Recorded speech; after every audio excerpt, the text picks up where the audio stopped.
welcome to the Solution Finders. Today I am here with Jennifer Hawkyard, and she's an illustrator. She does beautiful digital illustration and oracle cards, decks, and more. And we will talk about it now.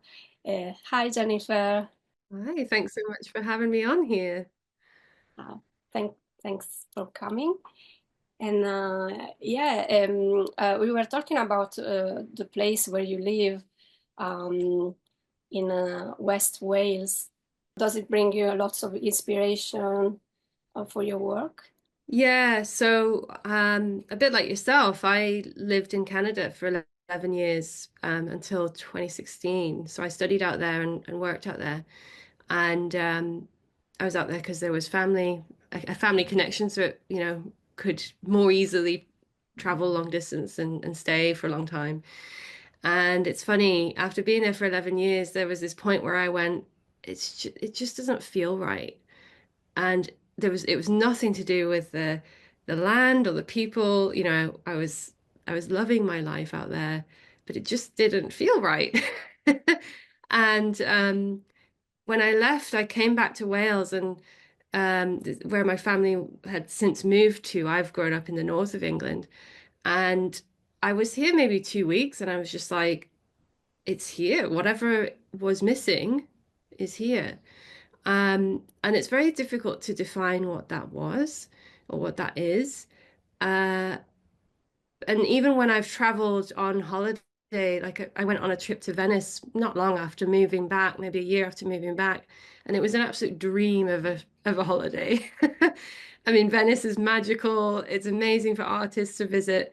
And I thought, oh, I'm going to be all depressed going home, that like sad kind of post-holiday feeling. And we were driving from Manchester back to Wales.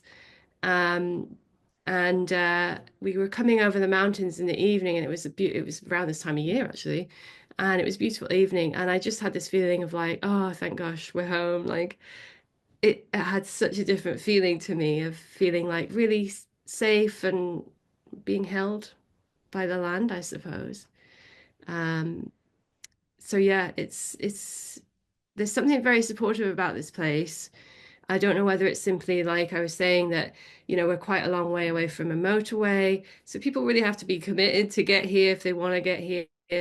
Um, and there's a general ethos for people that live here of they're doing something different, you know. They don't want to do the rat race anymore. Um, so there's a lot of eco culture, a lot of living off the land, small impact, low impact stuff, which I resonate with hugely. So um, perhaps it's that. I'm not sure, but it's beautiful. Yeah, and so you were in Canada near Toronto. Was it really like the rat race? Or were you living that? Yeah, yeah. I mean, it was still lovely. I mean, Toronto is amazing. You only have to drive an hour or so north, and you're really in the sticks. So for me, that was lovely, and I kind of lived in between. But yeah, I was very much in the business corporate space. I was a graphic designer working. I worked my way up through a company basically, so from junior designer up to art director. So I kind of left at the top of my game and did everything that people say you shouldn't do in a way. Like I threw away a lot of stuff, achievements, because I basically realized I was heading in the wrong direction. I wasn't happy. And the decision really was about I have to pursue this dream of being an artist, an illustrator. Um, I have to do it now, otherwise I'll never forgive myself if I don't at least try. That was the kind of attitude. Yeah, and I seen that you illustrated four oracle decks with Kyle Gray and with Hay House as a publisher. And how did it all started? Well, I mean, it was an amazing opportunity, basically, and but in the I moved. It took me about a year to recover from the kind of trauma of I'd lost a couple of family members to cancer, including the one that was out there in Canada. So I was very like in a bad space physically and mentally for about a year. So it took a year to just sort of unravel all of that and rediscover myself. And then I was kind of throwing stuff at the wall and seeing what would stick, um, trying everything. There's a beautiful arts and crafts scene out here because it's a tourist location. Tourists come, so lots of landscape art and craft festivals and stuff. So I was trying all of that. None of it was really landing. And as I was kind of starting to feel better, I was going, well, for me, my work had to have meaning. Um, it had to be a bit deeper than, just landscape art on the wall. And no shame to anyone who does landscape art. I mean, I've got a painting on the back of my wall here. But for me, there had to be something else behind it. And I suppose I'd found some oracle decks that I mean I'd had tarot card readings when I was in Canada, and so it's kind of in my head of, oh, it would be lovely to do an angel deck, you know, but I honestly believe no one would ever pay me to do that. So I thought, well, okay, in my spare time, I better get good at doing this if I want to do it, because if I could do it myself, even if no one will pay me to do it. So I started to paint angels and get better at what I was doing. It was really when I was kind of refining painting digitally, refining my techniques basically. And I started to attend well-being fairs and mind, body, spirit fairs locally. There's not that many, but the people that were attending those fairs were really resonating with my work and picking up on stuff. Of course, there were mediums and psychics in these places. So some really interesting stuff started to happen, and I obviously started to pay attention to that. Um, and I had my angel artwork on an Etsy shop at the time.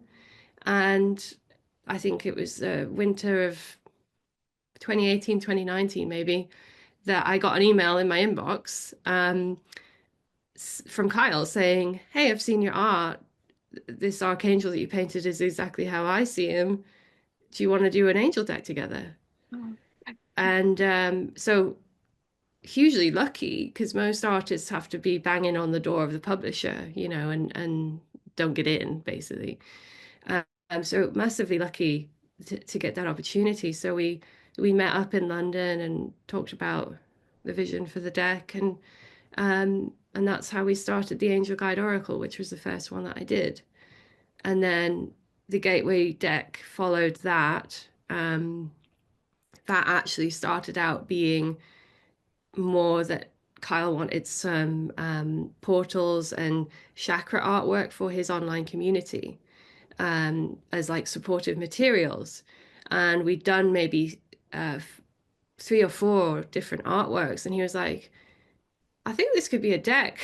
Do you want to do another deck in this style? Very different style. well, Yeah, yeah.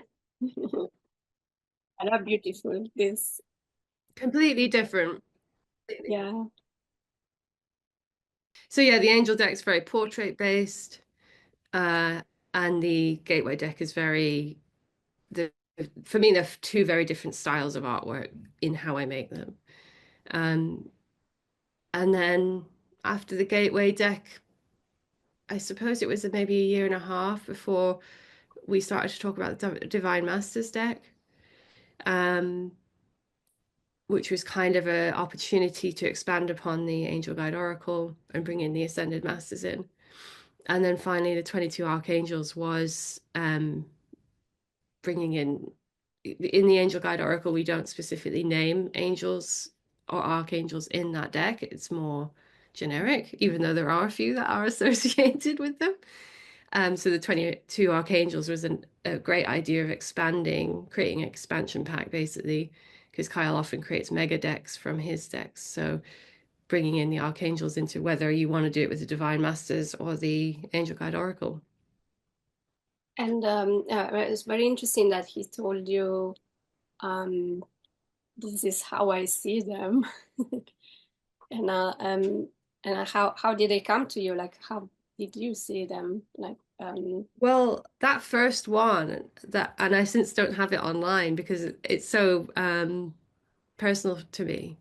But that first one, um, I was still working in a half-half state. So I am a traditional artist. And so when I first started doing digital art, I was starting with a detailed pencil portrait, basically, and then bringing it digitally, putting colors and textures in. So that's what I did in that drawing. And it was a really powerful, intense experience. And like at that time, I associated it with it being really in the zone as an artist, and like the rest of the world didn't exist. And then felt quite tired and like I needed to be in a darkened room for a few hours after it. And I didn't really know what that was all about, other than I associated it with just too much time looking at the screen, you know. Um, but since in doing that, doing lots of sort of spiritual learning and speaking to lots of different people, it sort of I came to realize that really I was actually channeling that energy, because as I've continued to work with, you know, the divine masters and ascended masters and whatnot, some of them would do the same thing to me. And I'd be like, oh my gosh, I call it blowing my fuses now, like certain energies would blow my fuses. It doesn't happen so much now because I'm much more accustomed to working with that energy. Um, but it's often when you're in a complete flow state that that's happening. Um, and now, since doing the very first deck, I started to do these one-to-one artworks for people of their guardian angels or spirit team, or really whatever was coming through. So that's where I really started to learn what I was doing.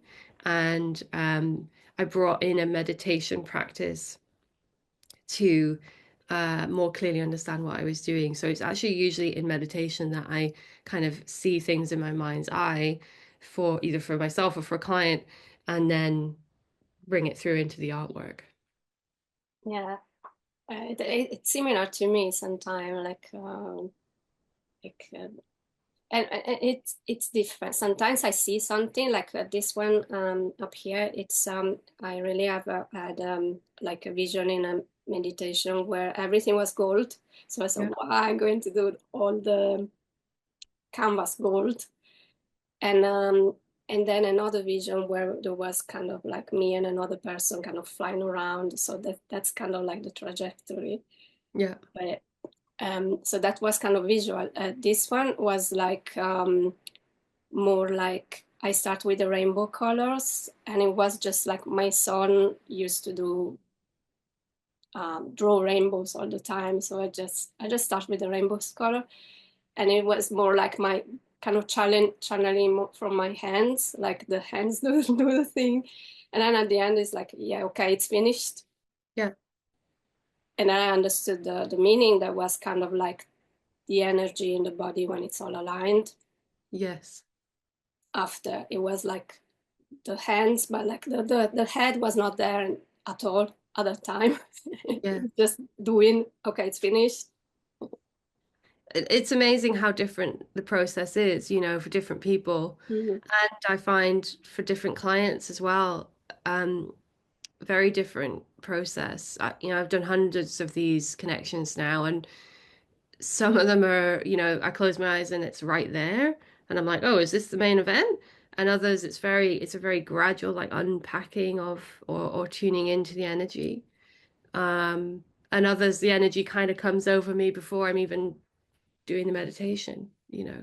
So I'm forever kind of, I suppose, open to it changing. Yeah.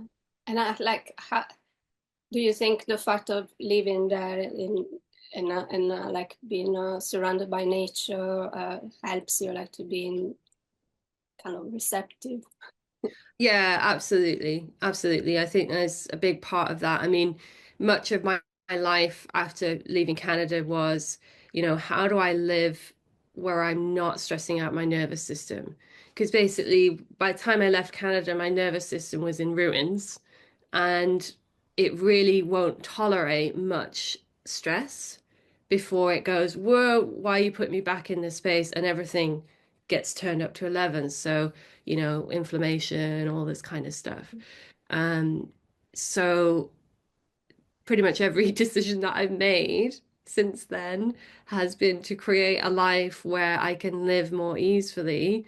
And I think when you are living more easily and following your joy, to sound like a cliche, but when you are, that's when that stuff starts to flow in more easily, you know. It is inevitably harder to do my work when things happen, life stresses happen, and it's difficult to connect because you're not at that high level. So I always say to my clients, I don't quite know when I'm going to connect in this week, because I'm not going to do it when I have a migraine, or I'm not going to do it if I'd had a really bad day. um so yeah, I think the landscape supports that. It's all holistic, right? It's all about ensuring all areas are um positive or good or nourishing, so I'm not eating junk food all the time, that kind of thing. Like in every part of your life, every silo of your existence, that's what I've endeavored to try and keep that even keel on every part. But certainly for me, nature is a big one. Daily walks is a big one. The forest is usually where I end up, especially if I'm feeling a bit ungrounded, because energies do shift, and suddenly if you're on the floor, so that's usually where I end up.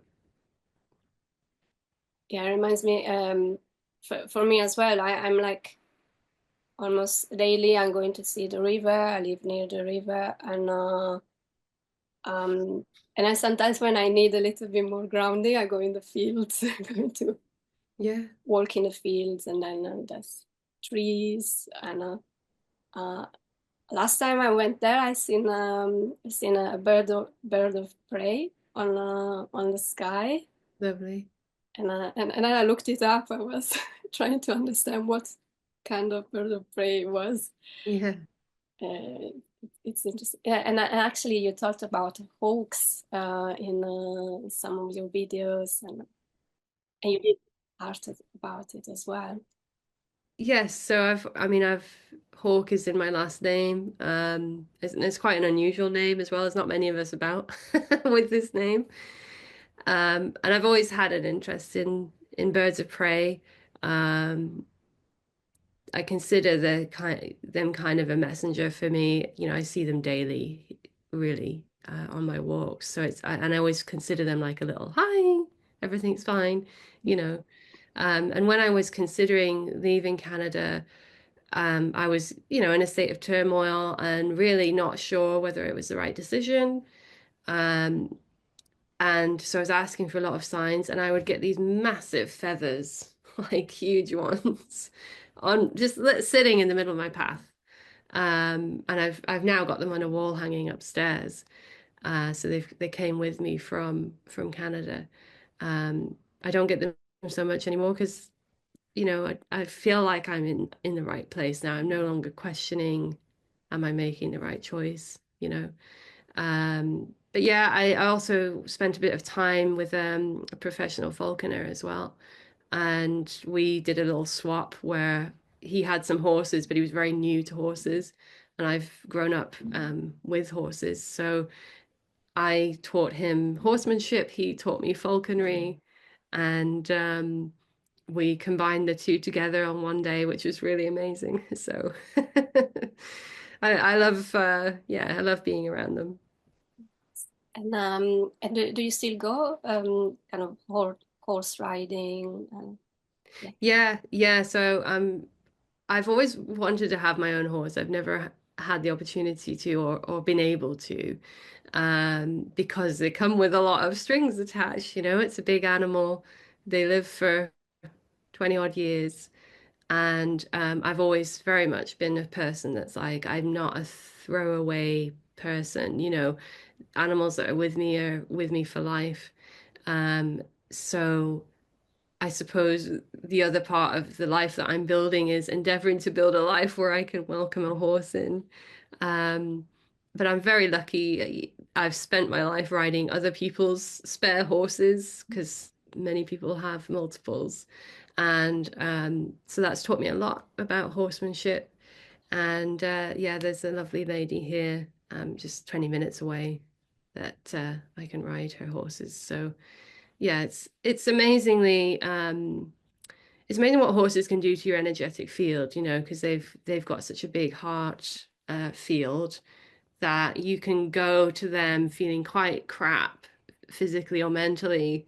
And if you just literally spend time around them, your whether it's electromagnetic waves or energy will calm down to their level. And then you can come away feeling like, oh, that headache's gone, that problem's gone, everything's gone. So they're quite amazing just to be with them on the ground. I should try to, because I think the only horse I remember from when I was, I think, 14, I did on a trip, a kind of like a school trip. We did some horse riding, and I thought the horse didn't like me. It just stopped in the middle of a small river and started to stomp, so I was all wet. It doesn't like me. But at least there was another girl who fell from her horse. Right. I didn't fall, but I was like, "Ooh, I don't know, don't know if I like that." But yeah, I should try again. They just like the water. Yeah, That's what it is. like and it wasn't. Um, I'm Italian, and it was in France, so everybody was talking French, and I didn't know what to do with the horse. So the horse Yeah. was like, I'm going to do whatever I want. She doesn't know what to do. No, okay, okay. I was like a little bit like that. Yeah, I will try again. Yes. And I've seen that you do creativity journals as well, like where you are a little bit more hands-on instead of, you know, is it like some kind of relief from the digital? Yeah. Yeah. So when I was working on the Oracle decks, I think the very first one I did was in October. There's a challenge, much like the one that you've joined with me, called Inktober. And it's quite a big one. Loads of people do it, and it's a pen and ink drawing for every day of October. And so I participated in that and went through the process. It's very challenging, even as a creative person, to show up every day and do a thing. And but I was really glad that I did it.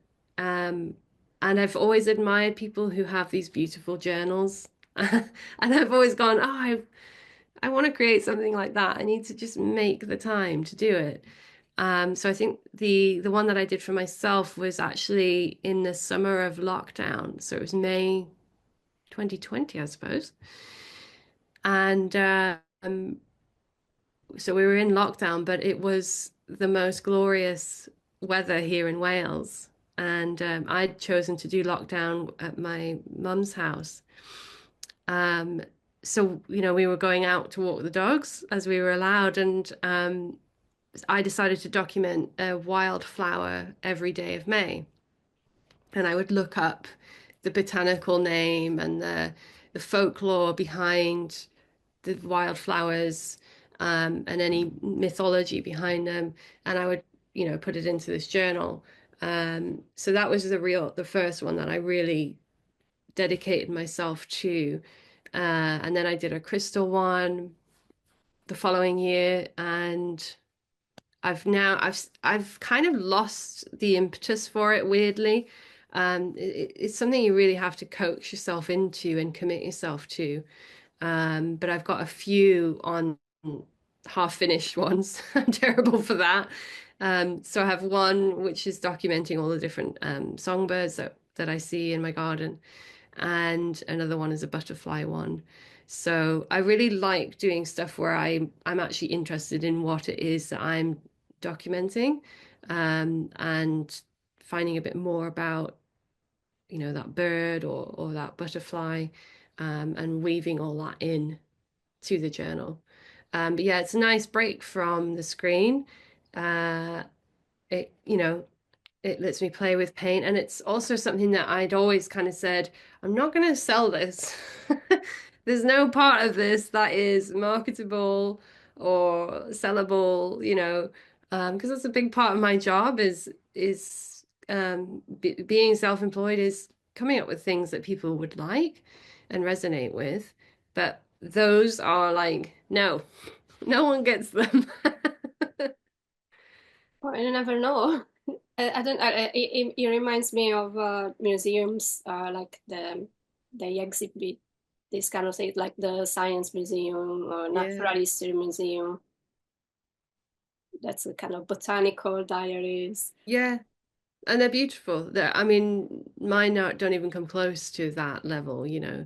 Um, you can look up probably the journaling inspo on Instagram, and just it's incredible what people create. Um, so yeah, it's a nice sort of it's just a different part of my brain basically to work with. And I think because I do a lot of spiritual artwork for clients, and I'm always consuming information and learning more about spirituality and everything, there are times when I go, oh my gosh, I just need to have a break and not think about these massive, expansive things, and just like paint a bird. Paint what I see in front of me. Yeah, yeah. Yeah, but it reminds me like making Lego as well. I don't follow the instructions. Yeah, it's simple. It's simple. It's like paint by numbers, or I did one of those crystal, you stick the little crystals on the canvases, similar paint by number thing. Well, I won't do that again because that was really painstaking. But um, yeah, I think it's really important when you're a creative to have those projects that are really yours. If you are making a living out of it, and also projects that kind of flex your brain a bit, and make it, because that's where the magic happens, stuff starts to come in. So, playing with paints and stuff then makes me go, oh, well, I could bring in this texture into my digital artwork, or start blending the two. Is that like experimenting? I mean, it's a bit of freedom on the side. So Yeah, I think you really do need that. Otherwise, you don't grow as an artist. And I think most artists are always kind of um, thinking, oh, they're always looking beyond where they are and going, oh my gosh, that person's like next level, and striving to improve their skills or do something different. And you can only really do that if you've got the headspace or the time to explore a bit. Um, usually commission work and whatnot, you're giving it to the client, and you're on a timeline, or you want to get it done in a certain amount of time. So there's restrictions. Whereas if you have projects that you can freewheel a bit more on, then that's where that learning happens. And doesn't have to be massive amounts of time. You can do one little thing and go, oh my gosh, that opened up a lot of things for me. Or for me, it's, because we live so remote, the times that I do go into London or whatever, and go and see all of the culture and the artwork, and just kind of like absorb it like a sponge, and then bring it back with me as inspiration for the future. yeah, yeah. I love it too. One thing I love to do in London was to go on the streets in near Piccadilly. There's streets with very kind of luxury shops, Yeah. and they have beautiful displays. They have like artists doing the windows, and so taking lots of pictures, and even. Yeah, I think I went inside the Alexander McQueen shop, and they had all this, and they told me, look around, look around. It was like a gallery that day. Yeah. There was so much art inside, and it was like Wow. stitched. It was like insets that were sewn and stitched. They were beautiful. It was massive. Yeah. And yeah, and normally I don't even enter in shops like that, but I was like, wow, let me see. Yeah, yeah. Yeah, I'm the same. I'm the same. I mean, I'm a designer as well at heart. So, I can even walk through an airport and be like, "Oh, look what they've done with their logo. They've done something different and or those colors, it's all around you if you look and pay attention." Yeah, yeah, and for me, I kind of see signs around quite a lot. So like it can be a butterfly, it can be a bird, it can be a sign, it can be a poster, can be lots of things. So yeah, actually, a lot of my time is just taking pictures. Oh, look at that! Taking Yeah, pictures. documenting it all. Yeah, I love um, your challenge you are doing now is spiritual art challenge. Uh, yeah, and I'm having fun with it and kind of experimenting. Yeah, well, I was delighted to see your work come up because you're doing these beautiful sketches on an old book, I presume it is. Yeah, and I look. This is the it's Uh, commented by William. It's from something like 300 years ago. And I bought it in Rochester in Kent. There is a big shop of used books. It's yeah, very big, it has 2 floors. And I found this there, and it was to do my origami art. I used the pages for that, uh, and he did the sun I love that. sun embrace.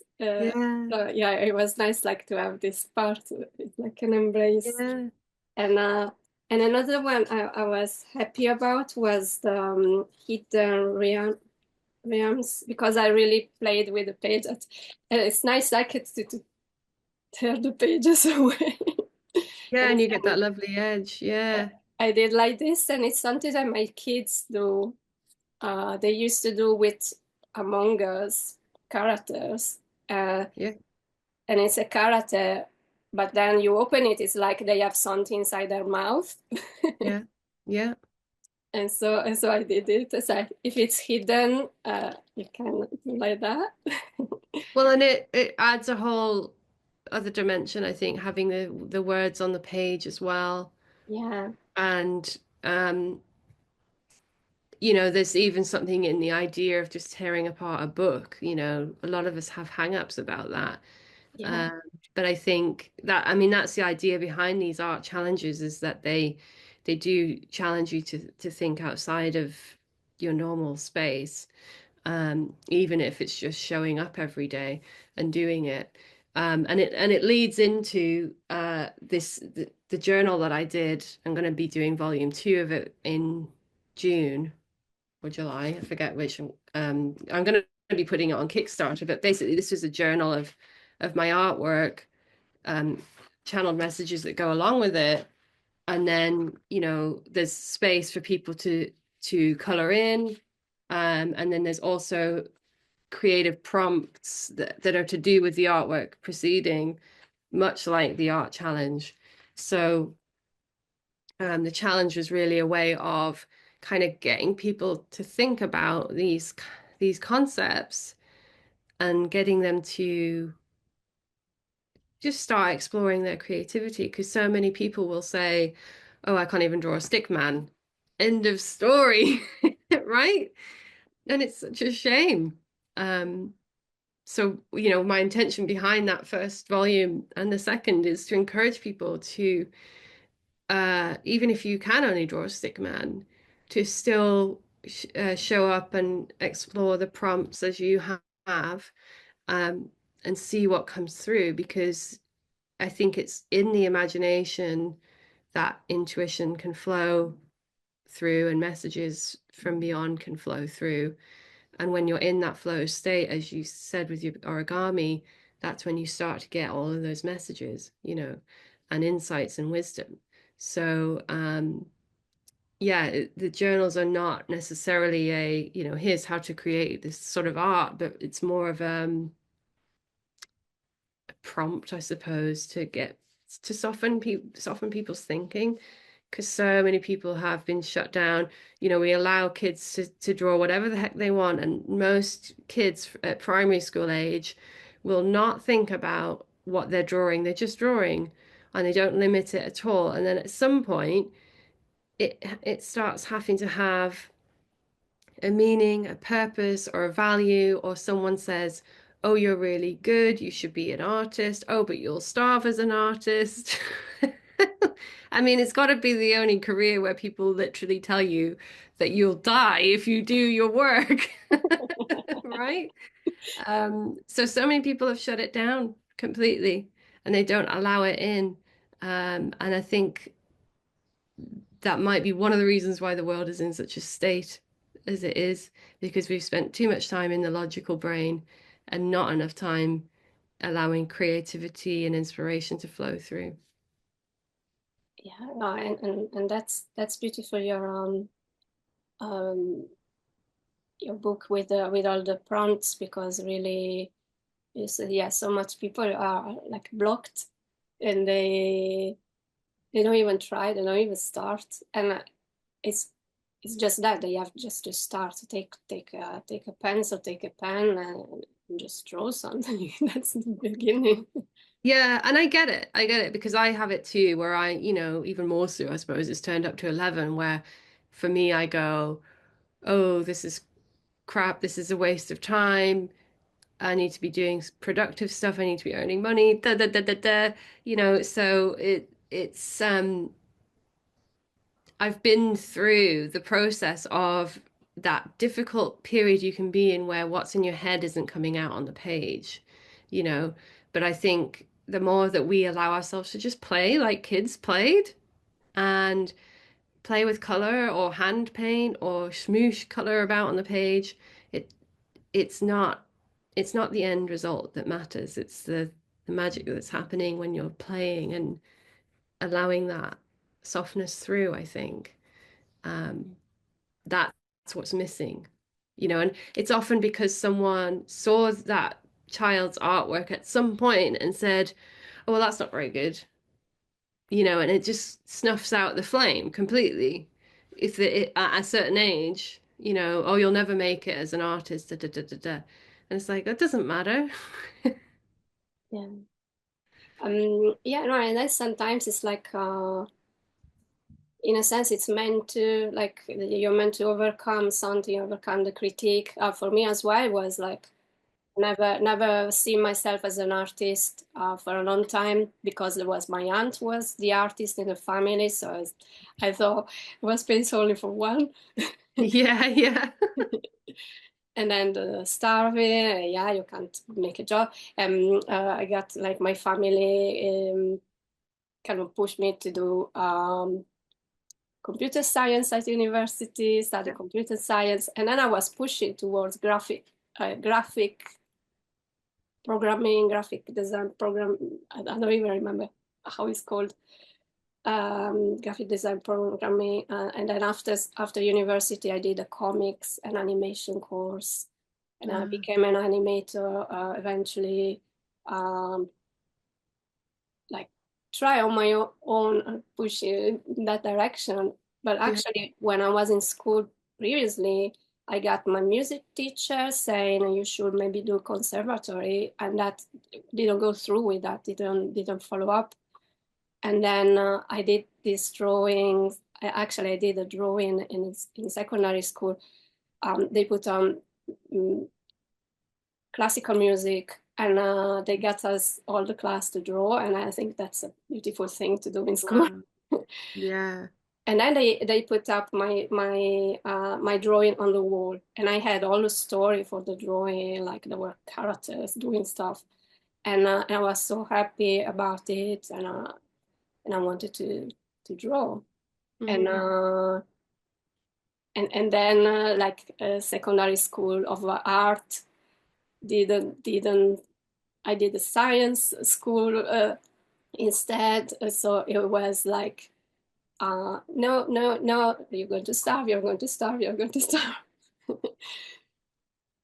And yeah, all a life to try to push through that. And I said, but actually, I feel better doing this. Exactly. I think at some point, if it's in you, that drive is in you, it won't stop. You know, it will come out eventually, and that's certainly the case with me. It won't go away.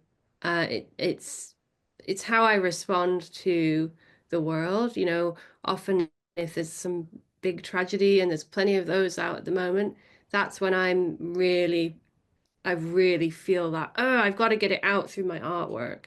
You know, I've got to process this through my artwork. Um, and you know, that I'm delighted to have that way of dealing with stuff. Um, you know, I think many creatives will, if it's there in them, if the drive is strong enough, they will be chipping away at midnight at something. That's what I used to do when I was working full time. I would, you know, work full time doing design work and then come home and do a few hours, 4 hours of my own illustration work on the side, to kind of learn those skills. And I think it's one of those things that's like it's a bit like breathing. You can't not do it, you know, at some point. Um, but if that thing has been shut off in you at a very young age, you know, or you've been told you're going to die from doing this, which is just insane. Um, you know, it, I think inevitably it comes out one way or another, you know, and I wish it would come out more and more with people, not so that they can make a living as an artist necessarily, but so that they can just be a more uh, like your beautiful artwork behind you, a more fully aligned being that is logical, is mathematical, is creative. You know, I often think that if aliens were looking at humanity, they'd be going, well, half of your brain you're not using. What are you doing? You know, because that's where the magic happens, is in the imagination, right? It's what causes these like sparks of inspiration and downloads. And we've shut that off in so many people. Yeah, I don't know why it remind me of what I've seen with movies at the moment. For example, Disney, I see that they are redoing the same movies all the time. Mm, I say, but come on, you can have new ideas. yeah, where are the new ideas? Yeah, where are they going? Why do you have to do? What are we going to do? Are we going to watch them all and just compare? This one was like there was that little thing that was Yeah, different. Like, why are we redoing the same movie three, four times? yeah, exactly. Exactly. I mean, it's a fear thing. It's probably fearful of trying something new. And there's a lot of nostalgia, I think, around at the moment because we yearn for simpler times when the world wasn't so crazy. But what I yearn for is let's envision the world that we want to live in, Yeah, and let's put that into the movies and the artwork. There's no point in repeating these tropes that haven't served us, you know, the war movies and the violent movies and the old folklores of, you know, like with Disney, Snow White and all that kind of stuff. We need to be writing new new folklore, new dreams and putting those into the movies. yeah, yeah. I love the Studio Ghibli movies from Japan. They are um, already there's like happy children who live in nature, like Totoro or Ponyo, and they are small, but they can do lots of different things. They are very courageous, and boys and girls, and there's lots of girls protagonists as well, and yeah, and it's different from lots of other movies out there. They have a huge following, don't they? I mean, Yeah, people who love them, and um, there's a kind of ferocity to them as well, and a darkness in them. Like they don't hold back with the violent stuff or the, the grim stuff, which is what folklore and fairy tales were. They were quite grim, and they did tell you how it is, And now we seem to just want to sugarcoat everything, put fairy dust on it, and it's like yeah, we're losing something in that. Because kids don't shy away from the down and dirty, um, and the feral and the ferocious. yeah. And I remember two movies that it was Nausicaa. Nausicaa was an old one from beginning of the 80s, even the 70s. I don't know. And but it's really like there's really pollution. Like they need masks or they are going to die. And um, but it's like some kind of revelation with this woman, this girl who is like in peace. She ends all the war. It's like something divine. I don't know. And then Princess Mononoke, where she's like a warrior and she's like a wolf. Yeah. And there's all these spirits. The spirits they are angry at the humans and they are really fighting them. And there's really like very violent stuff. Yeah. And a lot of that wisdom, I think, is true. You speak to any Aboriginal tribe, about what is happening with the Western mindset, and they'll tell you that it's a complete disconnect from spirit, from nature, and that's why it's not looking so great at the moment because we've become so disconnected from it all. And I think in a way, coming back to Wales, the connection is with the land of my ancestors at the end of the day, the Celtic connection, um, and there's a connection with the nature spirits and whatnot. Um, and I suppose every day I'm kind of deepening into that reconnection with all of that.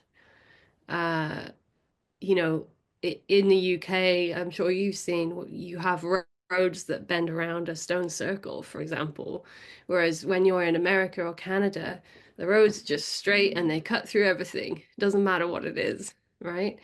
Um, so yeah, I'm kind of wandering off path, but I think those Studio Ghibli movies were and still are very poignant, um, and hold a lot of meaning behind them.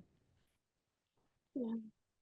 And it reminds me, there was the one Chihiro, and there's all this, and it's really like all the spirits of nature, and yeah, and they are going to a bath house, and there is one who is really like very very smelly and very ugly, and they give it a bath, and it was a river spirit, and they take out all the pollution from it. They take out they find a bicycle into it. They find Yeah. lots of rubbish, and then it's all clean and it goes away. And yeah, and then it's like the inspiration was really like the pollution that the director sees around him, and uh, and they are kind of showing the things we should change in a very adventurous way.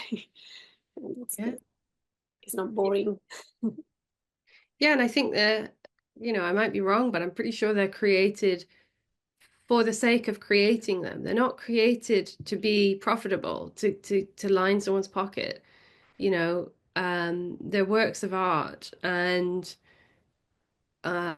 there's a visionary behind it, and obviously an intention behind it. But it's not. I don't think it's coming from a place of we must make more money this year, you know, which is why, the Disney stuff and all that old world stuff is doing that. It's like we must make more money this year, and we know what makes money is this nostalgia. So we'll just hit repeat. Not sure about that anymore. I don't know exactly, and all the industry is changing because less people are going to the cinema. There's lots more Yeah, streaming. But I know personally people from Pixar who so there was some redundancies in yeah, Pixar. That is like the most successful company in exactly. animation. So it's not working, you see, it's not working, uh, because they're not, you know, people are turning away from it. They're bored of it, or they've got other things to focus on. Yeah, yeah, maybe. Well, when there was lockdown, lots of people rediscovered going out for walk in nature and stuff like that. So maybe that's more of that. Yeah. I mean, I think, from my experience working with clients on these artworks, the amount of people who had a massive life change in that 2020 period, or it was in 2012, and they had a spiritual awakening, or they literally had to, leave everything and start something new. And a lot more people are becoming much more sensitive.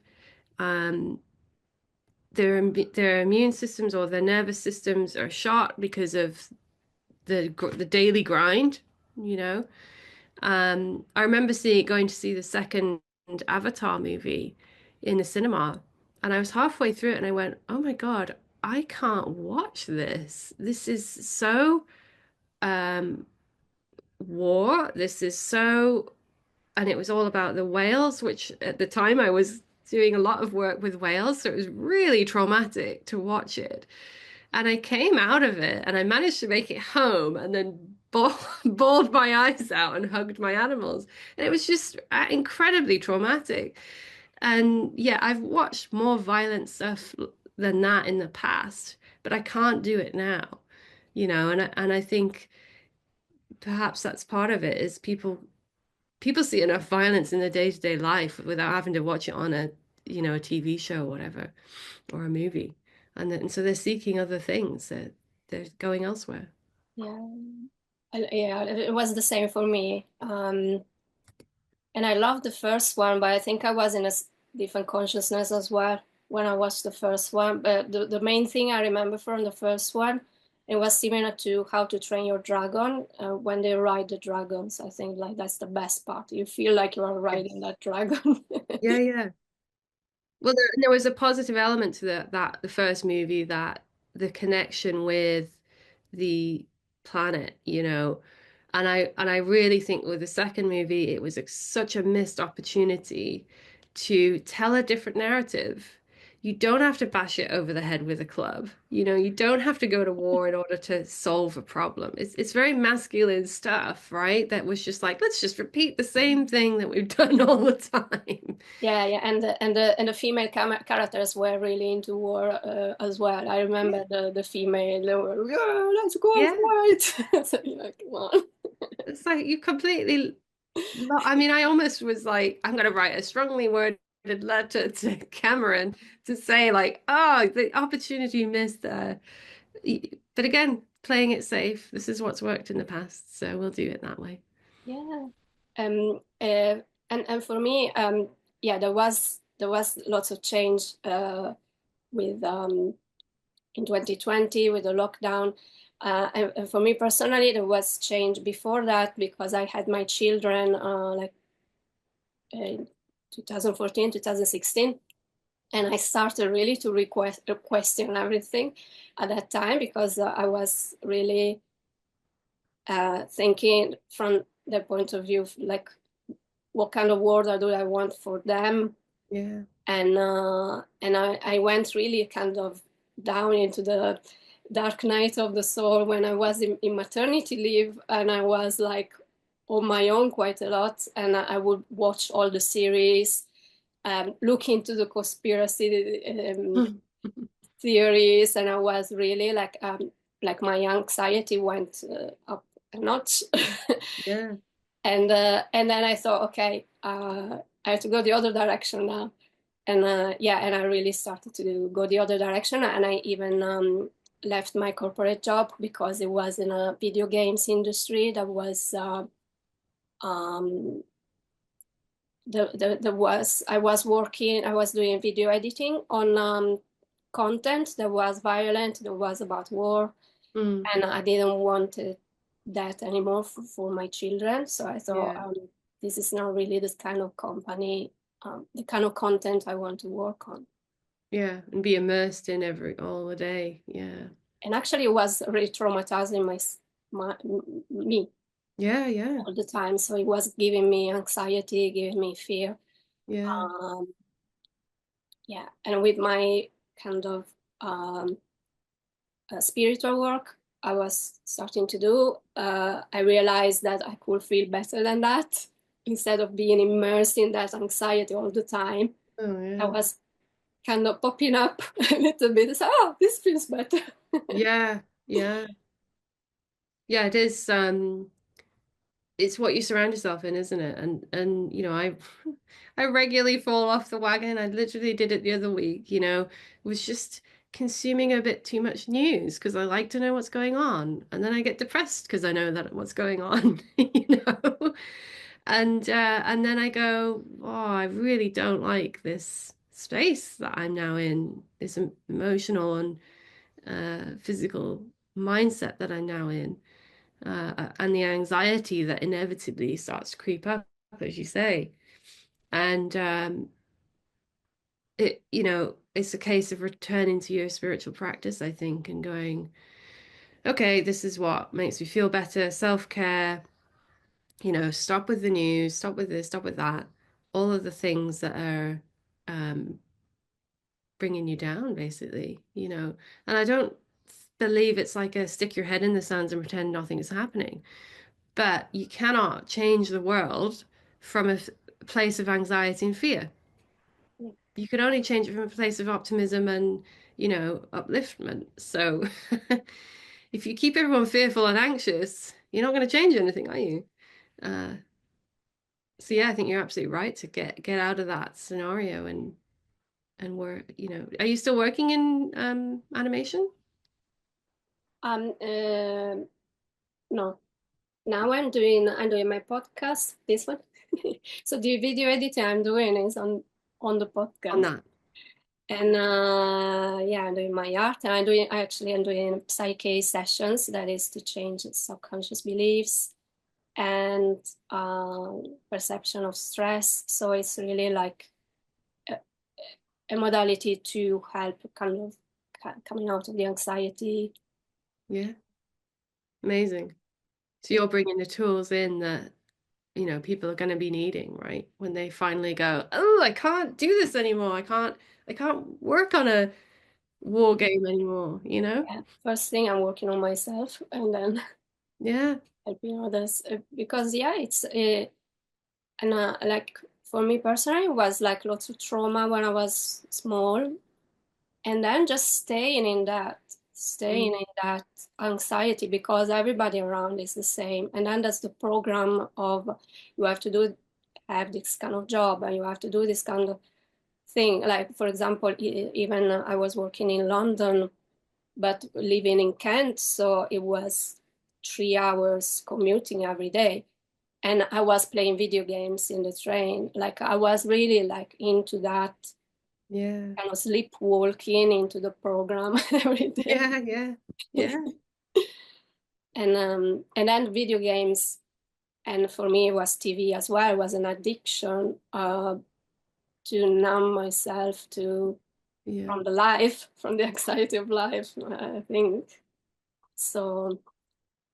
Um, and there's lots of people like that because then when I started to look up to stop looking at my screen in that commute, there's only a couple of people who are not looking at the screen, and the others are all into their Netflix, into their video game, into yeah, their screen, and it's all an addiction to for everyone. because they don't like where they are going. Exactly. Yeah, and I think also they don't want to be present in their own mind, Yeah, right? Because as long as you've got some a distraction to, oh, check my notifications, check this, check that, check the other, check my emails, you're not having to be in your head and deal with whatever the heck's going on in there, right? And usually if you're in that headspace, it's not very nice what's going on in there. Um, so yeah, it's like keep me busy so that I don't have to deal with the voices in my head or the silence in my head or the existential crisis in my head. yeah, there's so much, and yeah. So going out of there, try to have a life I like. Precisely. Yeah, I think it has to start with you, doesn't it? It has to start from you. You can't, I honestly don't think you can set the intention to be like a spiritual healer or whatever until you've gone through the things yourself and found the things that work for yourself and then go, okay, well, these work for me. Maybe you want to try that or that kind of thing.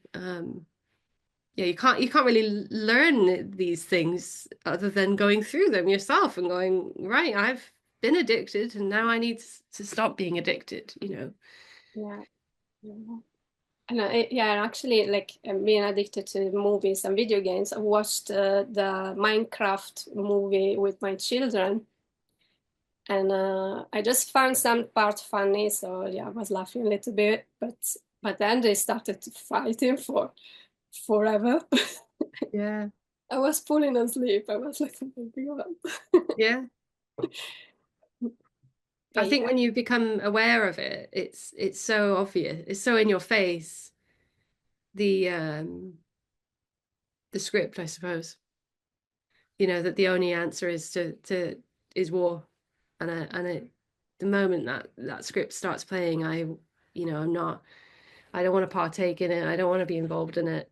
Um, but I will throw my energy into the things that I think are the different way, another way forward, more positive way forward. yeah. And I love that you had all these prompts for your challenge, and there was the divine feminine and the divine masculine, and Mm. you did a little video about the divine masculine, like how you portray it. The, Yeah.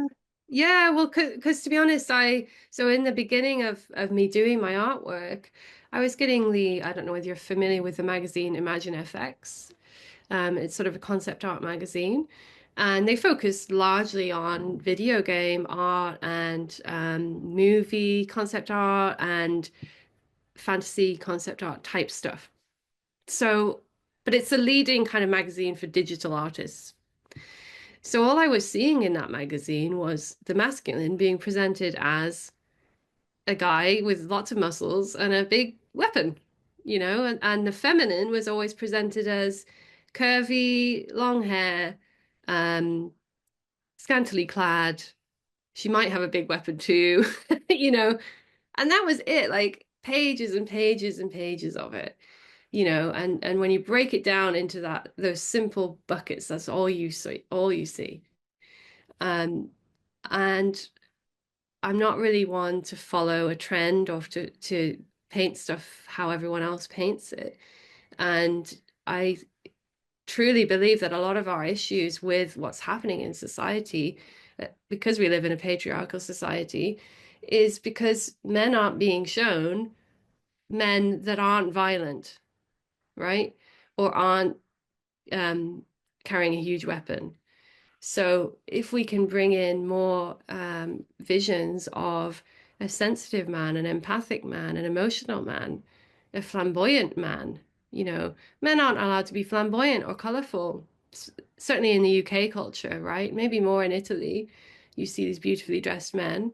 Um, but men aren't allowed to be flamboyant unless they're gay or they're a performer, and it's a real fine yeah, line. So, part of my thing was, okay, I'd love to draw men And in that sense, I was drawing angels that aren't doing all of that, right? That have a softer expression or are expressing joy in a colorful, flamboyant way.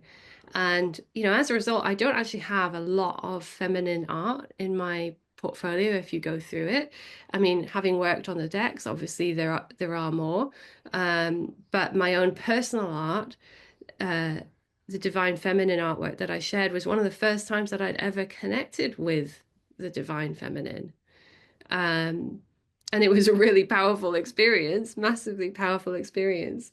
But I was busy looking at the masculine side and going, well, this is the area that's not being represented, you know.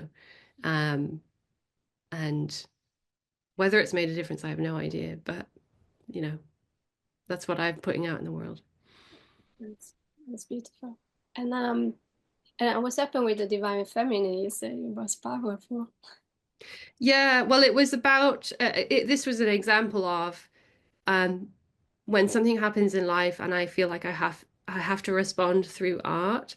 So it was when the Roe versus Wade thing got reversed in America, and it really felt like, our rights as women were being eroded, are being eroded. And it was the first example of me feeling like I'd been set on fire and I didn't know what to do with this like rage that was in me. I'm a pretty calm person, but I literally was just like, how do I deal with this? And so I did a meditation for myself and I asked to connect with the divine feminine and got this beautiful message. And it's actually in this journal and it's called Birthright. And that energy was talking about how we still have a lot of fight left in us, and um, it was basically a very positive message, but the energy that was coming through was uh, sublime, just so beautiful and so intense. And I endeavor to convey that in the artwork, but that it's when that's happening, it's a full body experience for me in those moments of connection. It's pure bliss. It's being surrounded in love, and this wisdom is coming through in like telepathically, if you will. There's no words. It's just instant understanding, and yeah, that was that artwork. And I haven't really felt called to do another one because I'm like, that was it. I don't need to do another one. Probably do need to do one of the divine masculine energy in that way and maybe have them as counterparts. Um, that might be something that I'll explore. And I think you have the Merkaba quite a lot in some cards. Is it something like you discovered as a symbol, or is it more like a prompt from Kyle, or? Yeah, so I was introduced to that really from Kyle in the Gateway deck. It features quite a lot in there. Um, but in constructing those artworks, it's quite a complicated shape to make accurately. And we were looking at sacred geometry as well in that deck. So that was really an introduction. I mean, those decks were basically me learning so much stuff, right? And so many concepts that I'd perhaps seen on the periphery, but really got to delve deep on them. Um, and since then have had some interesting experiences with those shapes. I mean, I've got a lovely crystal here that's similar to the Merkaba, which this is the one that I use a lot with in my meditation, actually, um, just as a kind of grounding stone. There's two here. Yeah, yeah. Um, so yeah, it's an interesting thing, and I actually created. There was an artwork that the green one there that you held up. There's another card in that deck called Higher Heart Activation, and during the creation of the deck, I created the green artwork and then I changed it. It was very similar, but I changed it to be for the higher heart. And we decided to create a new piece for it, but I kept that artwork and I'd actually printed it on a wall hanging and I had it up in my yoga room. And every time I passed it, I was like, I keep seeing a face in it. What is this face that I keep seeing? Because there isn't a face in it, you know. And it was very much about the macabre. So one day I sat down and was like, right, what is this? What is this energy or entity that's coming through? Because you're just annoying me now that you keep bugging me about it. And it was Metatron, Archangel Metatron, who's often associated with that symbol, the macabre. So this artwork was then created from, it was the first time I've ever kind of morphed an existing artwork into a completely new artwork because I knew this was the face that I was seeing in that original artwork. And then there was a message about the macabre and, you know, as above, so below, and all that kind of stuff. So, yeah, I think when you're just a spiritually curious person and you're open to these sorts of things happening, if I have the headspace and time, um, that's when these things come through and I get to explore, you know, outside of my client work, these kind of concepts and unravel them for myself and then discover, oh, they align with other teachings as well that I had no idea about. Interesting. And do you do? You said you receive messages with automatic writing. Yeah. Well, like you sit with a pen. You. I used to, yeah. So when I first started learning, so I took a class, actually, a workshop called The Art of Channeling, which was held by Mike Dooley and Sarah Landon online. And it was when I was doing this artwork for clients and I was getting all this like information and downloads, but I couldn't translate it. I couldn't get it out into words.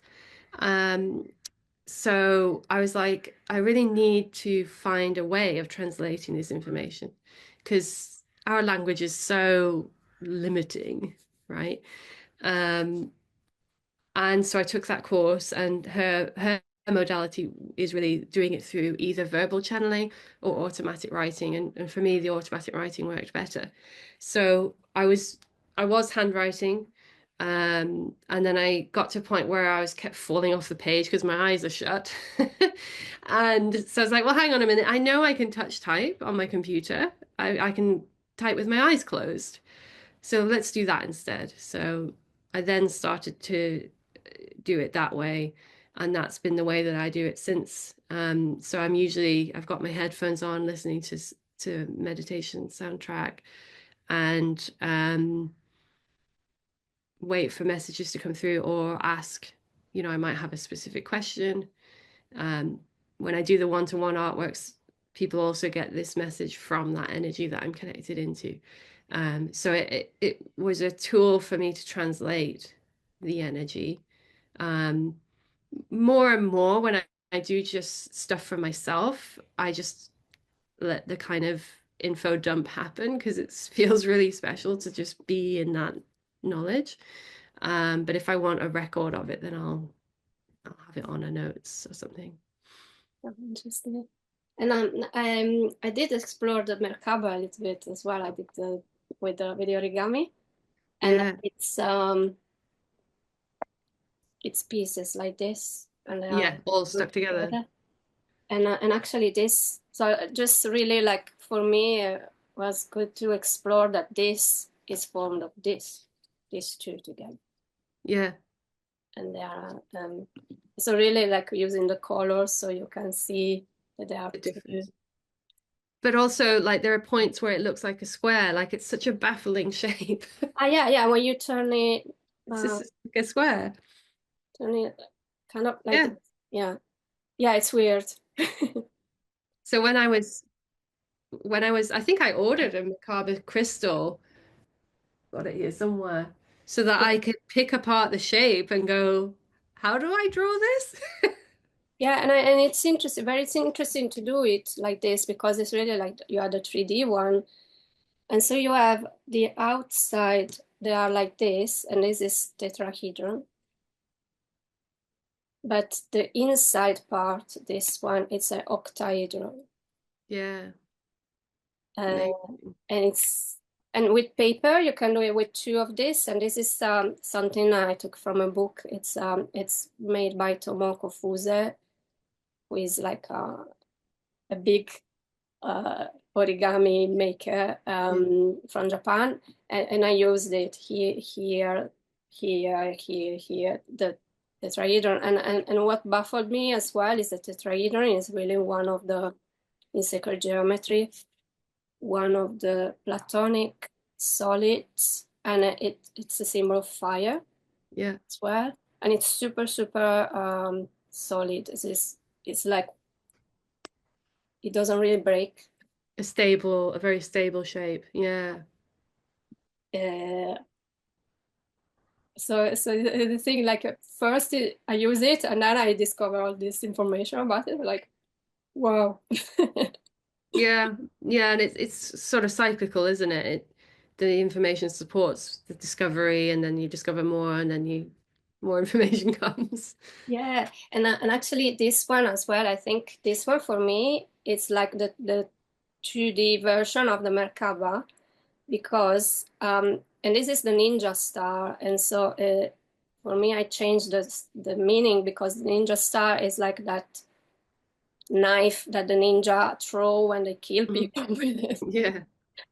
But the paper one is like a toy for kids to launch, for kids to play. So it's kind of, and I showed one to a Japanese woman, and she was like, oh, she started laughing. She thought about when she was a kid, and she would play with it, Mm. because it's something, it's very simple to do, and kids know how to do it. But Yeah. it's formed of two. It's formed of two, so it's like the Merkaba. It's formed of two pieces. Oh, okay. So Yeah. there's two pieces together that are a little bit, and they are mirrors. Yeah. It's weird because normally origami it's just one, Peace. Yeah. and this is two pieces, and they are mirror of each other. So you have to be careful to do it as a mirror, and not to do the same. And sometimes I still do it wrong. Yeah. Yeah. And then when they go together, they're super solid, and you don't need any glue to Right. keep them Right. together. So well, I love how interesting this. You have the Imaginarium experience. You have like, is it like for a year? Yeah, so well, there's a few things. I I created this journal, and then this lady reached out to me about 6 months later, and she'd ordered the journal, and she's a musician. She's an intuitive musician, and she was like, "Oh my gosh, I would love to create a musical response to this artwork." And I was like, I would love to hear that, because music is such a important part of my work. Like I work with music when I'm um, creating my artwork, and I use very specific playlists. I don't, listen to the radio or anything like that.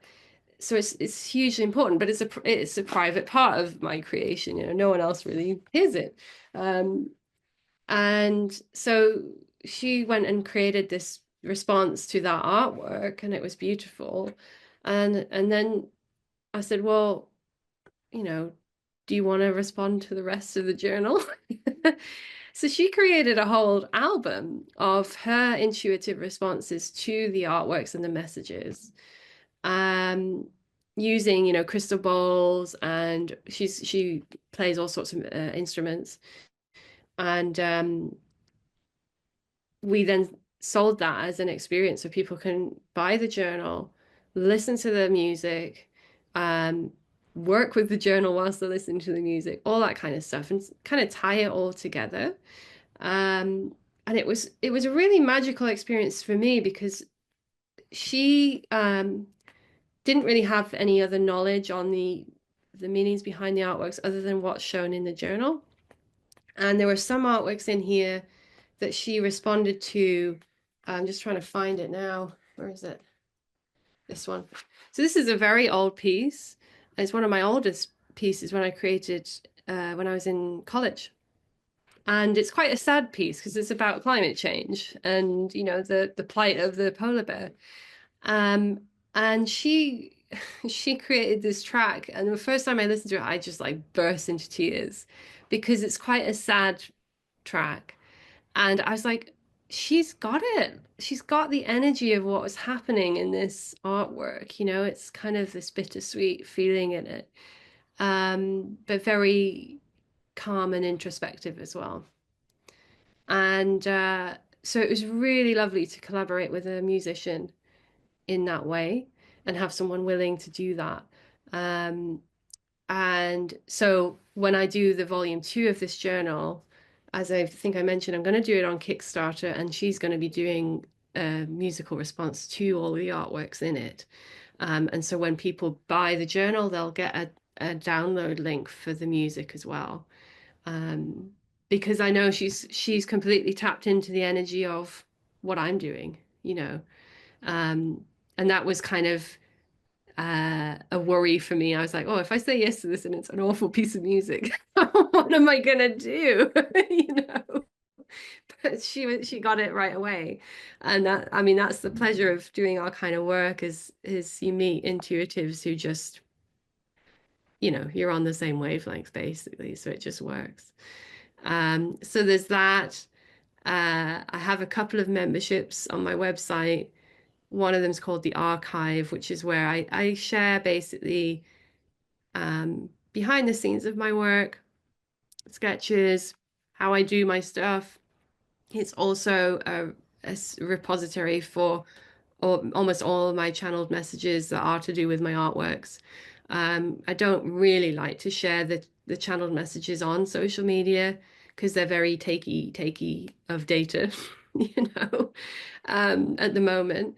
So that's where all of that is. And then this year I launched a membership called the Asclepieion, which is basically people join in January and it's for the whole year. And every month I send out a new capsule of artwork, a guided meditation, and a channeled message, basically. So at the end of this year, they'll get a beautiful physical package of all of the artworks that they've received. Um, and, they'll only be available in that format to them. And then I'll decide in January whether I want to do it again because it's a lot of work, but I probably will. Is it the first time you do it? That's the first time, yeah. So I kind of tweaked my memberships this at the beginning of this year because the previous way that I had it just it wasn't feeling right. It wasn't working after trying it for a couple of years. So that's where I split it into, the archive where it's just like a stream of consciousness of what's happening, and then the Asclepieion, which is very much like um, a closed space, a set group of people, and I'm completely not knowing what I'm doing each month. It's very much like whatever is coming through each month is going to form. So it's really been a challenge for me to trust in what I'm doing, that the information will come through, and it has been coming through. But it's just as always, it's an adventure, and it's lovely to do it with a group of people, and they get to see and hopefully benefit from it. That's wonderful. And I see you are you doing a tarot deck as well? Yeah, so I mean, God forbid I ever actually finish something, but I always have these projects on the go, like larger larger projects on the go. So the tarot is one of them. I've been a fan of tarot ever since my very first reading back in Canada, which basically showed me like what was ahead of me. And then got my first tarot deck and got so much help from it. Um, and I love the depth that tarot goes into more so than oracle decks, I think. I love the history behind it and the symbology behind it. So I did a deep dive on it last year with a a tarot teacher who very kindly taught me, um, all of the symbology and how they all interconnect. So it's been an ongoing journey of learning the tarot and using it myself. Um, and yeah, over time, I endeavor to create my own. I think I'm about 5 cards in, although there's several artworks that I've often looked at that already exist, and I go, that could be that card for the tarot deck. Um, so yeah, when I have time, I also create artwork for that. Beautiful project, a big project, yeah. Big. Yeah, very big. 78 cards. Yes, and a 44 card deck takes a year basically of if I do one a week. So um so yeah, it's a balancing act. I'm sure you have a similar where, the client work pays the bills and then the personal work keeps it all flowing nicely. And the Asclepieion has largely filled that not void, but has given a bit more purpose to the personal artwork. Um, and then I've got to at some point find space for the tarot. But then also this year I was like, oh, I'd really love to paint the different named full moons. So I've been doing that as well. So I've got a bit distracted basically. Yeah, but I guess you have to follow your Yeah. inspiration. Yeah. Well, that has definitely been, my learning has been that the more of this intuitive type work that I do, the more I enjoy being in that flow state where the art just literally flows through me and I don't know what I'm doing. Whereas, the designer brain would like me to thumbnail out all of the ideas and come up with a composition that's very logical. And that feels really horrible to work in that space now. I don't enjoy it at all. So um I more and more I'm working with whatever image is coming through. That's the one that I'm going with. Because usually if there's something coming through, it'll come through really, really fast. Um and rather than like chipping away at a very difficult composition that's just not going to work. The more you're on in the flow, the more you're productive, like more productive as well. Yeah. Yeah, it's amazing how quickly stuff can come through when I think, oh, this is going to take hours and hours and hours. And it just barrels through in a few hours. Um, and I mean, part of that is 30 odd years of practice, right? Knowing what I'm doing. But I think you become just like I would be incredibly slow at doing like origami for the first 50 ninja stars that I created, and then I would probably get better. I think they say it's what 10,000 hours of practice Yeah, before yeah. you get going, right? Um, so yeah, it's that I suppose I kind of think of the time that I spend in Canada and up to then and leaving was me really learning the craft of creativity, whether it's branding, design, illustration, and marketing myself. And then coming here was like, right, now we're actually going to do the work that we came here to do because we got everything, all the tools that we needed. Yeah, So the learning is done. the learning's done. Yeah. I mean, I'm still learning, obviously. There's still technologies that I'm exploring. And I'm doing a lot more of kind of actually meshing design work with illustration, intuitive illustration, which is really lovely. Um, but yeah, the hand-eye coordination and craft of the work was what happened previously. Now, what do you use? Do you use Photoshop, Canva? Yeah, so I'm primarily in Photoshop. It's just what I learned right from the get-go. I have a Wacom Cintiq just to the right of me here, and a pen. So yeah, you can draw on the screen practically. Yeah, so it's literally like drawing on a piece of paper, except you can undo what you do. I also use the iPad and Procreate sometimes for some paintings. It just depends.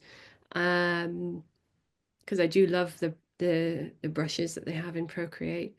But for, for something like the Gateway deck, which has all of these photo textures in it, that would just, my iPad would probably implode, like it takes a souped up laptop to deal with all those layers interacting with each other, and they create very big files. So I'm just more accustomed to doing it in Photoshop. And where can people find you? Your website? Yeah, so I'm known around the interwebs as Jezhawk. That's JezHawk. So my website is jezhawk.com. Although if you Google Jennifer Hawkyard, you'll find me as well. The perks of having an unusual name. And I'm probably most active on Instagram and Facebook. I've got a YouTube as well. But the website is where all of the magic happens, really. That's a place that I love to curate everything. Cool. And you have like a podcast as well. Yeah, and actually I will be restarting it. I've stopped for a little bit over winter time, but it's called The Magic Makers. Excuse me, The Magic Makers. And basically it was a way of I'd have all these fascinating conversations like with yourself through my client work and be like, oh my gosh, I'm learning about all of these different modalities, whether it's breath work or astrology or the origami that you're doing. And I'm only learning about it personally. I'd love to share it with the world because for example, my introduction to breathwork through a client has been life-changing, so the Magic Makers was really an opportunity to share these people who are doing amazing work in the world in the hope that maybe someone might go and give it a try and go, oh, that really helped me, because obviously these different modalities, some of them resonate, some of them don't. But if it really helps someone, then that's what matters. So kind of using my platform to share people like that. So spoke with a breathwork practitioner, tarot, a channeler, verbal channel, and I've just lined up a chat with my cousin actually, who does beautiful star chart readings, so and super in depth stuff.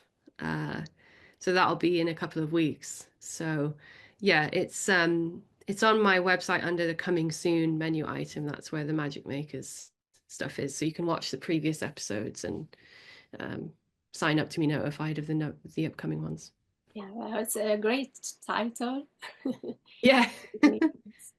Yeah, well, and people are making magic, aren't they? And they're doing their thing, and I think it's wonderful. And I'm going to put all your links in the description so people can just click. Wonderful, wonderful. And thank you very much for this conversation. It was wonderful. You're most welcome. And thank you. It's been lovely to meet you. Lovely to see. Thank you for watching or listening to the Solution Finders. Please like, subscribe, and share so we can inform and inspire more people. If you would like to donate to the podcast, the link is in the description below. All donations go towards paying for software, video editing, and production work.